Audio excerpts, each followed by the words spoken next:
Fresh Air production.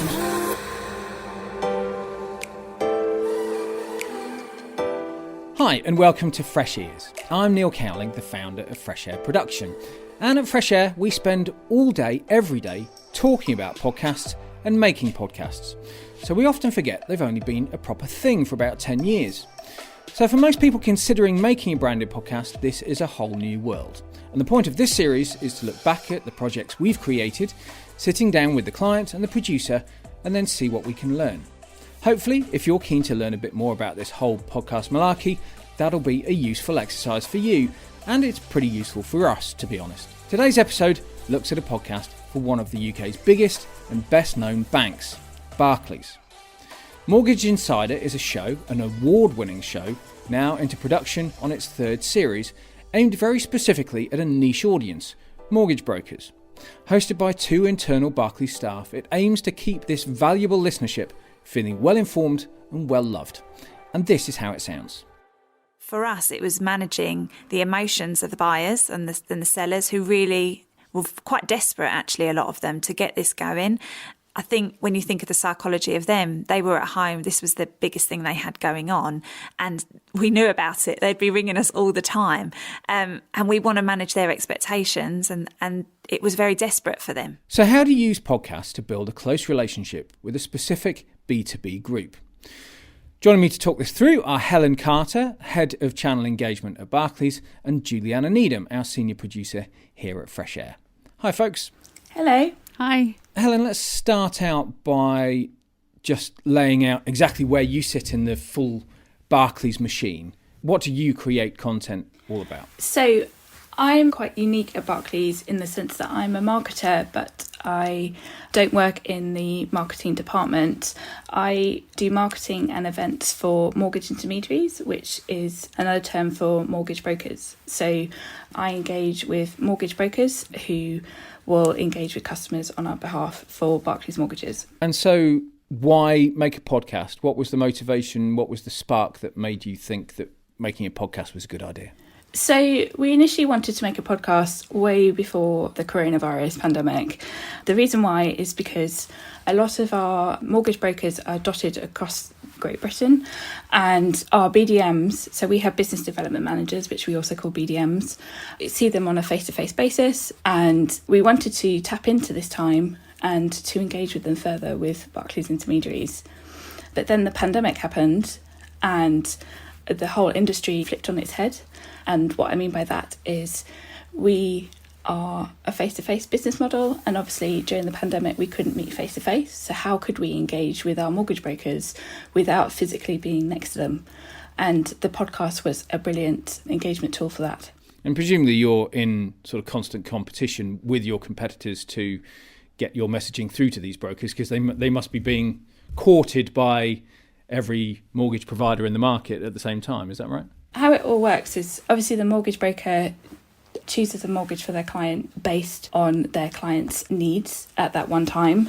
But obviously, for them working in the business, they have a huge amount of knowledge and they know exactly what our competitors are doing at all times and what we're doing at all times. So how can we cut through all that noise and to make sure that when they do have a client that is suitable for a Barclays mortgage, that they choose Barclays for that? And that is just making them aware of things that they might not be aware of, so we can have a great ongoing relationship with them to serve their client best. And was there any sort of equivalent podcast out there when you started? Was there anything already out there, or do you think you were the first in this market to create a podcast for this audience? So there was lots of podcasts out there already. Some were created by mortgage brokers themselves. Some were created by financial advisors. Some of our competitors had even done a podcast themselves. But we wanted to create a podcast for our brokers that would educate, inform and engage with our audience. So the difference that we had to our let's say our competitive podcast was that we actually put two BDMs, our business development managers, as our podcast presenters, because in normal life they have face-to-face and they would be meeting with their local BDM. We've just transformed that and made sure that their podcast is with their BDM, Claire and Tony, instead. So Julie-Anna, let's bring you in as the producer. You've got a background in financial journalism, so you know this area really well. And Helen just mentioned Tony and Claire. Can you take us through, from the producer's point of view, once this brief came in, how you set about creating a podcast that you thought was the right tone for this audience? So we started working with Barclays. I started working with Barclays in March 2020. And the first thing we did was presenter auditions, which were taking place kind of about, I think, the 9th and 10th of March, when the pandemic was really taking hold in the UK. Barclays had set up, I think, about 9 or 10 of the business development managers to come to London to do auditions. And they were held over 2 days. And the calibre was good. There were quite a lot of people that could have done a good job, but there were 2 standout presenters from those auditions. And they were Claire MacPhail, who's a business development manager from the South, and Tony Rimmer, who travelled down from near Liverpool. And they just had the right kind of tone. They were both quite chatty, and we auditioned both of them, and I thought, they really are the kind of standout ones. I think Tony was the second. Oh no, it was Claire that was the second audition, and we thought that maybe they'd work quite well together. So in the end, we decided to use both of them, and so we decided on Claire and Tony, and they seemed to get on. I don't think they'd known each other before, but they do a similar job, and they seemed to hit it off pretty well. But because the pandemic had kind of really taken hold and we were in lockdown, like a week or 2 later, I had to train them up remotely. We spent a few months kind of thinking, how are we going to get the podcast off the ground? Because the plan was we would probably do 2 blocks of recording in a studio in London and do 2 days where we'd record all the episodes over those days. And we'd also do presenter training in the studio. So it took a while to kind of work out how we were going to make it work, doing it all remotely. But we ended up getting equipment to them. I did presenter training with them over Zoom. And it gave Claire and Tony the chance to get to know each other well. I think we did kind of several 1-hour sessions over the course of several weeks while I was talking to Helen and her colleague Sam about how we were going to get the podcast kind of working. And also the other thing we had to contend with was the housing market was going absolutely crazy because, first of all, it shut down and nobody could move. And that was the place, I think, for a couple of weeks or maybe a month. And then the stamp duty holiday was introduced. And so it was suddenly became, during the course of 2020, it became one of the hottest housing markets ever. And so we were contending with how to do the podcast remotely, how to train up new presenters, and then what the content should be in a really, really fast-moving market. And also the other things that were happening, the kind of macro factors that were happening at the time was furlough. The pandemic was ongoing. We kind of thought it would be over in a few months. And then it obviously went on through 2020 and now on through 2021. And so we were unsure how far in advance we could record, because if we were recording something about the housing market and then there was a change to furlough, which meant that people couldn't pay their mortgages, how was that going to affect the industry? And were there going to be any changes to interest rates? Was there going to be an extension of the stamp duty holiday? There were so many things. So we ended up doing the first series, recording it very close to the episodes being released, which meant quite a quick turnaround, but it felt like the right way to do it because we just thought anything recorded too far in advance will be out of date really, really quickly. So that was the first series, and that was launched in September 2020. And so that choice of presenter as BDMs is essentially sort of, mid-level management, I think is a really interesting choice because it sets the tone. It would be very easy to either have a celebrity presenter or a journalist who you were paying a fair whack to come and present these episodes, or have someone very senior from within Barclays being the presenter. But the fact that you made the choice of Tony and Claire, gave you a tone that was relatable because they were people who were dealing with mortgage brokers on a day-to-day basis and therefore kind of had their ear to the ground in that sense. But also it must have given you the flexibility to be able to do that quick turnaround and get them recording from home and react to what was going on without having to, manage diaries all the way through and gave you the ability to be a lot more agile. Yeah, absolutely. And the thing that Claire and Tony really bring to the conversation is their knowledge of the market, but also they're both very down to earth. They've got that kind of day-to-day contact with brokers, so they know what's going on and they can bring that to the conversation saying, well, the brokers that I speak to say this, and yeah, they might have had a bit more flexibility in their calendar. The kind of downside of recording during the pandemic is that everyone's restricted by who is in their house at that particular time, and when schools shut, that was really, really tricky. But yeah, they definitely felt like the right level of seniority to bring expertise without being too distant from the audience they were talking to. They both bring a lot of warmth.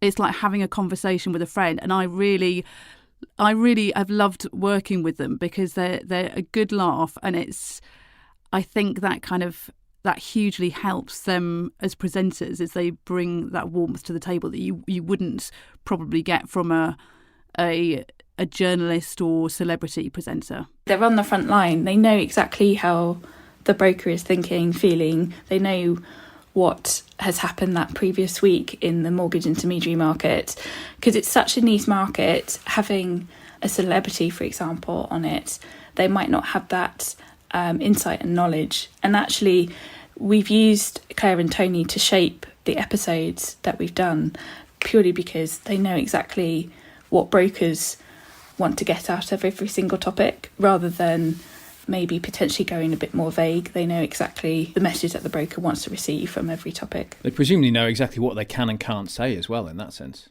Exactly, yes. I think it's really interesting that we spend quite a lot of time when we're working with brands, and, you know, a brand the size of Barclays must do so much research on what its tone of voice is and its brand perception, etc. But in this market, the tone of voice is encapsulated by those people who have face-to-face contact or regular contact with the customer, isn't it? So rather than you could go through a very sort of abstract process of saying, what is our tone of voice, how is it going to sound, how are we going to stitch this together?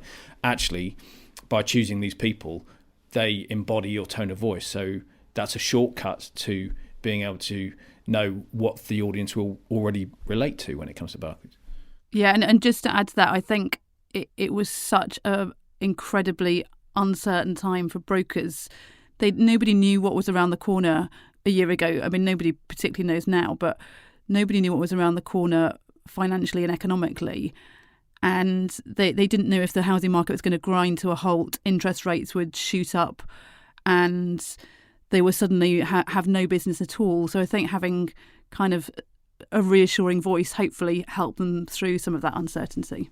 And Julie-Anna, you mentioned training and coaching them.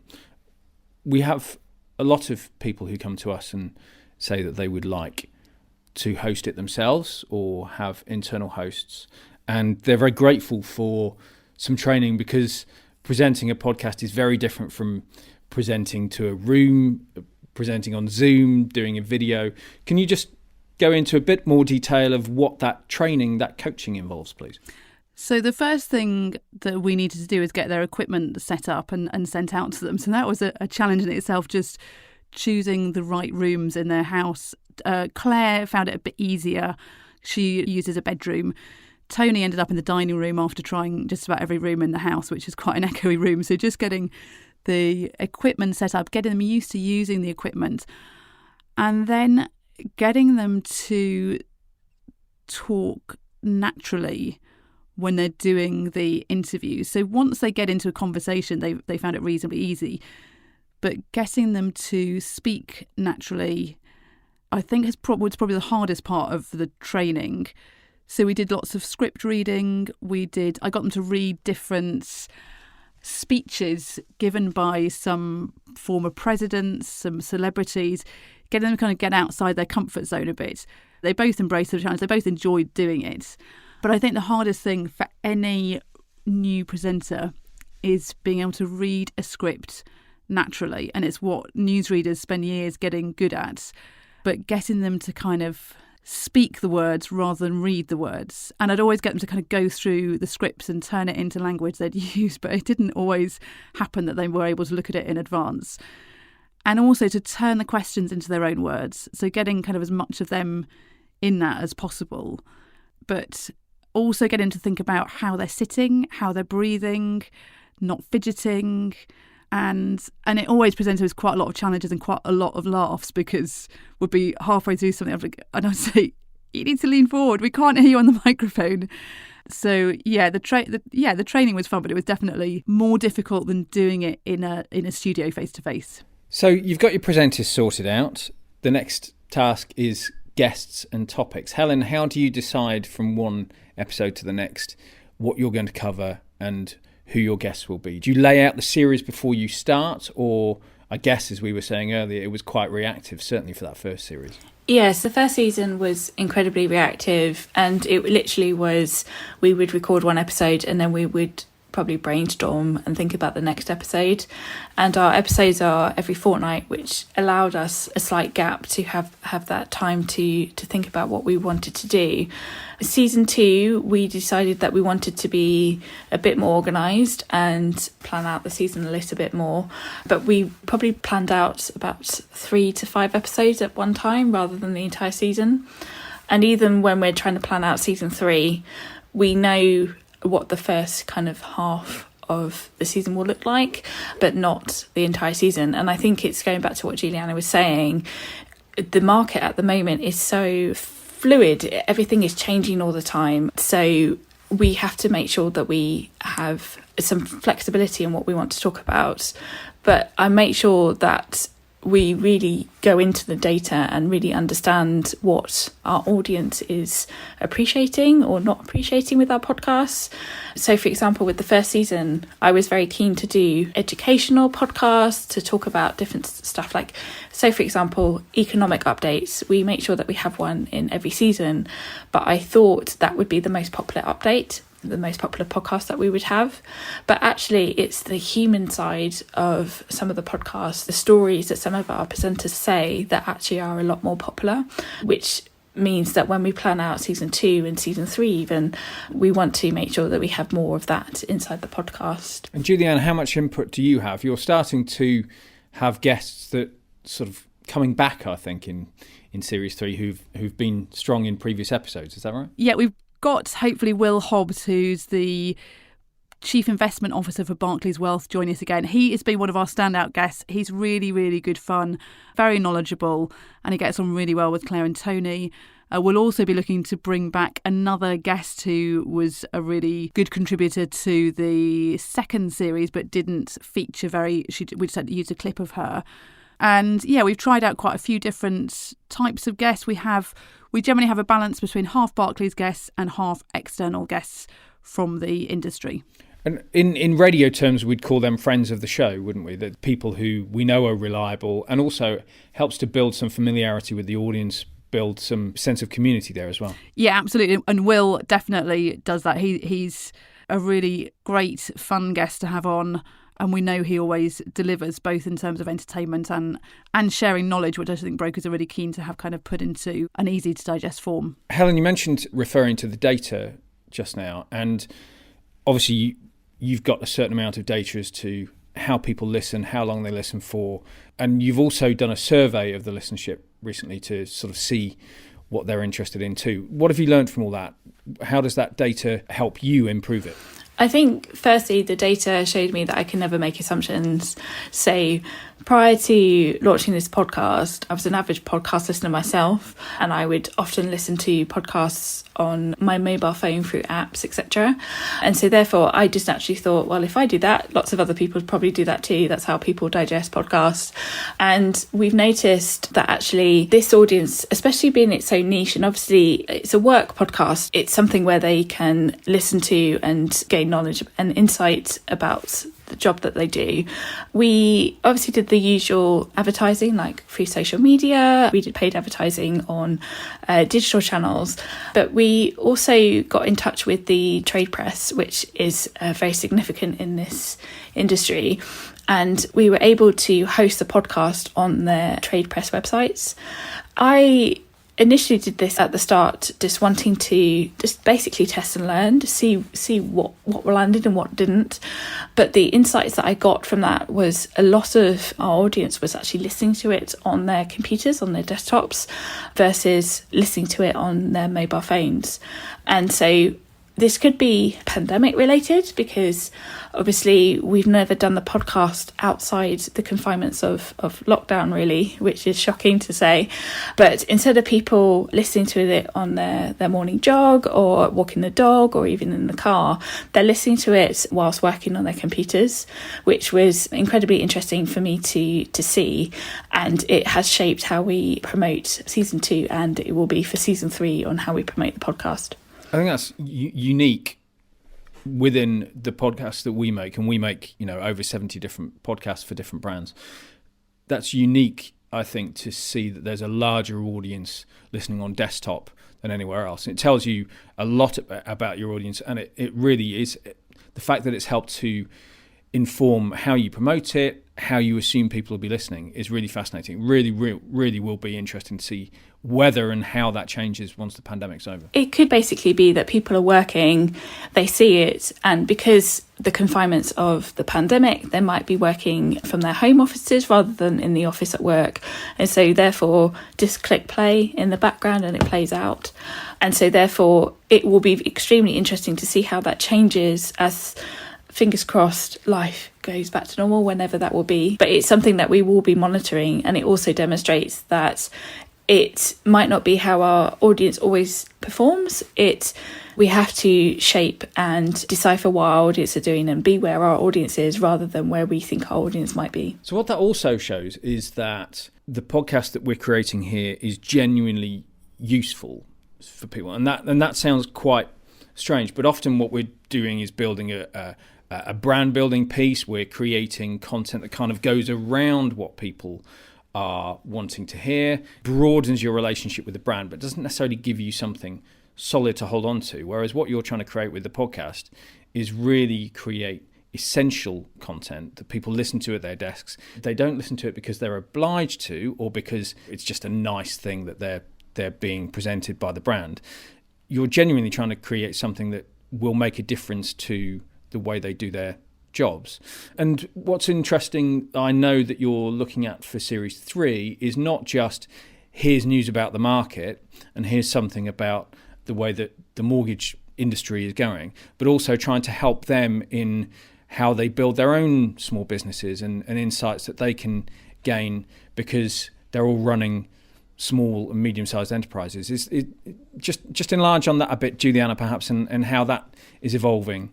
Yeah, I think we're keen for the podcast to be as useful as possible to brokers and to be a voice that can help guide them through a really strange time. Obviously, it's been a strange couple of years for everybody, but how to give them content that's useful to develop their business when they've had to make really big changes. And we've covered quite a lot of this in the second series, particularly how brokers have had to adapt their businesses. A lot of them are small businesses that are regional, and they've done business the same way, they've operated in the same way for potentially decades.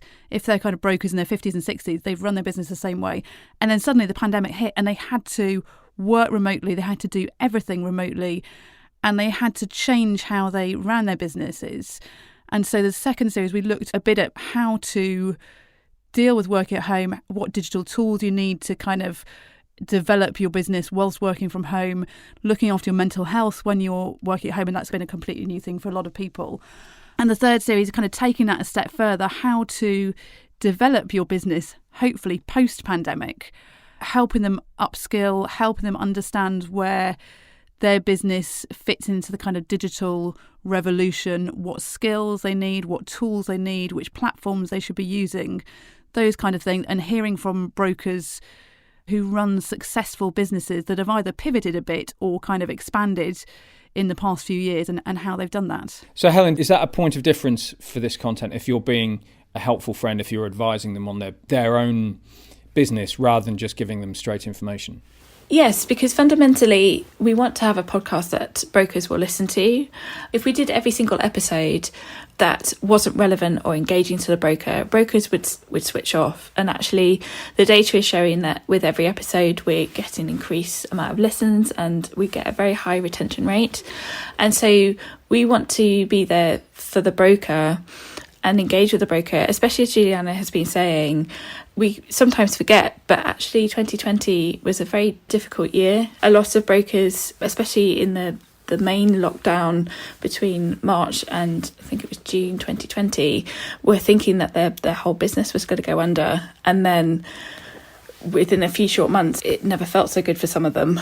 And it's kind of like, how can we be there? How can we expand on that? How can we help them? How can we engage with them in the sense of what do they want to listen to? How do we help them understand a bit more? So we've gone onto episodes with topical stuff like diversity or mental health and well-being. Which was one of the most popular podcasts in the series, wasn't it? The mental health and well-being is the most listened through episode of the lot. Yes, we got 100% retention rate on that one, which was great. It's really great because it wasn't the only episode that had that, which was also extremely great.